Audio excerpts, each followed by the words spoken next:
गंगा है एक, बल्कि निरंतर वाली भी नदी नहीं है, कोई एक छोटी सी ट्रिब्यूटरी के रूप में जो है गंगा जी में मिलती है। इसमें पहले भी इस तरीके के मलबे आए हैं। इस बार बहुत बड़ा मलबा आ गया, उससे धराली गांव का कुछ हिस्सा जो नीचे होम स्टे इत्यादि थे वो दब गए हैं। मंदिर का इलाका है और उधर बाजार है छोटा सा। अब उस दिन की वक्त आया है, कुछ लोग भाग करके अपनी जान बचा पाए हैं, नहीं बचा पाए हैं। अब ये पता जो है अभी पूरी तरीके से नहीं चल पाया है। 4 लोगों के मरने की बात कही जा रही है और लापता लोगों की संख्या बड़ी है, 40-50 से ज्यादा लापता लोग हैं। और असली संख्या का पता जब चलेगा जब शाम को लोग घर जो को लौटना था बाजार से, वो समय पर नहीं लौट पाएंगे। तो अब एक चिंता चारों तरफ व्याप्त है। और ये घटनाएं जैसा आपने शुरू में कहा हिमाचल और उत्तराखंड में निरंतर हो रही है। इसको जो हमारी विकास के लिए एक भूख है, और ये विकास के लिए नहीं है, हम किस तरीके से ज्यादा आर्थिक शोषण करें, धन अर्जन करें, ये जो उसकी भूख है, उस भूख ने जो है ये सारी स्थितियां पैदा की है। वो भूख अकाउंटेबल है। और क्लाइमेट चेंज आज साक्षात राक्षस के रूप में हमारे सिर पर खड़ा है और हिमालयी क्षेत्रों के लिए ये एक बड़े महादैत्य के रूप में खड़ा है जो है। और तो आप क्लाइमेट चेंज से लड़ने की शक्ति इन राज्यों को दीजिए ना, हिमाचल को दीजिए, उत्तराखंड को दीजिए। यहाँ के लिए एक स्पष्ट पॉलिसी बननी चाहिए कि भाई तराई में कितने जंगल रहेंगे, भाबर में कितने जंगल रहेंगे। इनके 3 हिस्से हैं। जो मध्य हिमालय का दूसरा क्षेत्र है, पहाड़ी क्षेत्र, उनमें कितने जंगल होने चाहिए। एक अनियोजित विकास, एक असंतुलित विकास, अनियंत्रित विकास जो है वो उससे जो है ये जो हिमालय में ये क्रोध दिखाई दे रहा है, हिमालय जो गुस्से में है, उसका गुस्सा निरंतर इनके कारण बढ़ रहा है। हमारे राजस्थान से हवाएं आती हैं, गर्म हवाएं, वो आकर के पहले तराई के जंगलों में मिक्स फॉरेस्ट थे साल के, जिनको हमने सागवान के जंगलों में बदल दिया है। उनसे टकराती थी, उससे उनका ताप जरा घट जाता था, उनकी गर्मी घट जाती थी और फिर वो पहाड़ों में जाती थी तो नॉर्मल बारिश होती थी। अब नॉर्मल बारिश कहीं जो है, जब ये गर्मी ज्यादा बढ़ी रहती है, गर्म हवाएं ज्यादा तेजी से आती हैं, तो वो बादल फटने की घटना के रूप में बरस जा रही है और उसकी कीमत सारे पहाड़ एक एक करके उठा रहे हैं। और दूसरा जो है, हमने पहाड़ के शहरों की, पहाड़ के बसातों की, इनकी धारण क्षमता कितनी है उसका कभी आकलन ही नहीं किया है। हमारे गंगा के दोनों किनारों पर ऋषिकेश से लेकर के व्यासी तक आप कंस्ट्रक्शन की, ऐसा लग रहा है जैसा सारा हिंदुस्तान वही निर्माण कार्य करना चाह रहा है। खजाना खुल गया है गंगा के किनारे निर्माण का जो है। जब इस तरीके के अनिश्चित विकास होंगे तो उसकी कीमतें ये सब अदा की जा रही। सर, अब 2014 से 2017 तक इस प्रदेश के मुख्यमंत्री रहे। सर, आपको क्या लगता है कि आप की टेन्योर के दौरान क्या क्या ऐसी चीज़ें होनी चाहिए थी तो आज तक इस प्रदेश में नहीं हुई है, जिसकी वजह से शायद ये जो प्रॉब्लम्स है, ये जो इकोलॉजिकल इम्बैलेंस है, ये अभी भी देखने को मिल रहा है? देखिए, मैंने पहले तो मेरा, क्योंकि जिस समय मैं मुख्यमंत्री बना था उस समय बड़ी भारी आपदा आई थी पहले 2013 में, तो मेरे सामने पुनर्निर्माण और पुनर्वास की चुनौती थी।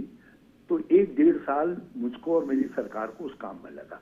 उसके बाद हमने ये जो लॉन्ग टर्म पॉलिसी थी, इन पर सोचना प्रारंभ किया। SDRF जो स्टेट जो डिजास्टर रिस्पॉन्स टीम है, वो हमारे समय में गठित हुई, हमारे समय में ही उसने आकार लिया। हमने डिस्ट्रिक्टों में भी जो है आपदा प्रबंधन की वो बोर्ड खड़े किए और हमने उनको दायित्व सौंपा कि आप गांव तक में आपदा से निपटने के लिए वॉलंटियर्स बनाएंगे और उनको SDRF के साथ कनेक्टेड करेंगे। उसी समय ग्राम में चौकीदार रखे गए, उनसे कहा गया कि आप जो है कोई ऐसी स्थिति आती है अनवारंटेड, तो आप जो है सीधे SDRF से और दूसरों से संपर्क करेंगे ताकि जल्दी से जल्दी वहां सहायता पहुंच सके। और हमने इसीलिए मैंने मेरा वृक्ष मेरी धन योजना बनाई, और उस योजना के तहत हम हर वृक्ष लगाने पर, फलदार वृक्ष लगाने पर 300 रुपया, और दूसरे तरीके के वृक्ष जैसे पीपल है, बौड़ है, दूसरे बड़े महुए के वृक्ष हैं, इनको लगाने पर जो है हम 400 रुपया देते थे, जो है लगाने वाले को 3 साल तक उसको पालने की जिम्मेदारी देते थे, ताकि हरियाली की गति बनी रहे। इसीलिए मैंने हरियाली के त्योहार को राज्य के अंदर राज्य त्योहार घोषित किया, और आज जो है वृक्षारोपण का कार्यक्रम बड़े पैमाने पर हमारे राज्य में चलता है। लेकिन अब चीजें ये हैं कि आपने हमारे इन एरियाज को धन कमाने की भूख के लोगों के आगे खड़ा कर दिया है। तो यहाँ सीमित तरीके से, नियोजित तरीके से, नियंत्रित तरीके से विकास की आवश्यकता है। और मैंने जिलाधिकारियों को स्टैंडिंग आदेश दिए थे कि कोई जमीन की नई रजिस्ट्री होती है तो आप मुझको सूचित करेंगे, तब आप नई रजिस्ट्री में जाएंगे, नहीं तो आप जमीनों की रजिस्ट्री सोच विचार करके करिए, या आपकी जिम्मेदारी है करके। और 2018 के अंदर हमारे राज्य में जो ये इस तरीके का नियम था, उसको जो वेव कर दिया, समाप्त कर दिया गया। एक नया एक्ट बना करके कह दिया गया कि उत्तराखंड में जो जितनी जमीन खरीदना चाहता है खरीदे। तो जमीन के जितने भूखे लोग थे वो सब उत्तराखंड में टूट पड़े। आज जगह जगह सीमेंट के स्ट्रक्चर बन करके खड़े हो गए, दूर दराज के एरियाज में भी सीमेंट के स्ट्रक्चर जाकर के खड़े हो गए। अब प्रधानमंत्री जी ने अपनी सी आंखों से देखा है, जब वो मुखवा में गए तो मुखवा के सामने किस तरीके के स्ट्रक्चर बन रहे हैं। हमारे पहाड़ों में पहले लकड़ी के ढांचे बनते थे, और स्थानीय पत्थर और स्थानीय सेतु और लकड़ी के आधार पर घर बनते थे। उसकी भार सीमित होता था। आज असीमित भार के सीमेंट के और लोहे के स्ट्रक्चर बन रहे हैं। तो ये सब चीजें हैं। जब आप अनियोजित तरीके, अनियंत्रित तरीके से एक भूखे विकास की तरफ जाएंगे तो इस तरीके की घटनाओं का आपको सामना करना पड़ेगा।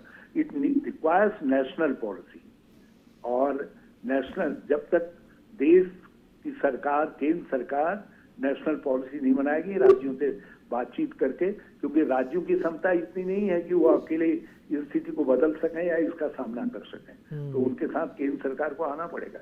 यूपीए गवर्नमेंट के समय में हिमालयस के लिए एक मिशन लॉन्च हुआ था, पता नहीं अब उसकी क्या स्थिति है क्लाइमेट मिटिगेशन के लिए। तो आपको कुछ ऐसा मिशन टाइप का यहाँ के लिए एक नई सोच, अप्रोच बनानी पड़ेगी सेंट्रल हिमालयस के।